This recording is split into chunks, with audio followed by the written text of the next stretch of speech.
সকল good afternoon.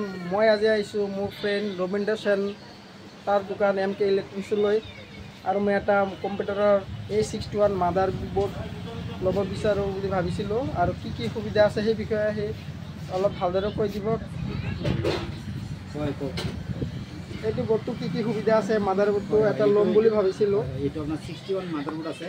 ইয়াতে আপোনাৰ i3 third generation processor support কৰিব, আপোনাৰ 16 GB লৈকে ৰেম সাপোৰ্ট কৰিব আৰু ইয়াতে এটা ভাল ফিচাৰ আছে। ইয়াতে আপোনাৰ M.2 ইয়াতে স্লট হেৰি আছে, আপোনাৰ সাপোৰ্ট কৰিব। এইটো কি কোম্পানীৰ হয়? এইটো জেব্ৰনিছ কোম্পানীৰ হয়। 1 ইয়াৰ ওৱাৰেণ্টি আছে। আচ্ছা বাৰু। আচ্ছা বন্ধুসকল, দেখা পালে যে জেব্ৰনিছ কোম্পানীৰ এটা A61 মাদাৰবোৰ্ড ক'লে মোক ভালদৰে তথ্য দিলে। গতিকে আপোনালোকে যদি কোনোবা ব্যক্তিয়ে ল'ব বিচাৰিছে তেতিয়াহ'লে তেওঁৰ দোকানলৈ আহিব আৰু তেওঁক কণ্টেক্ট কৰিব।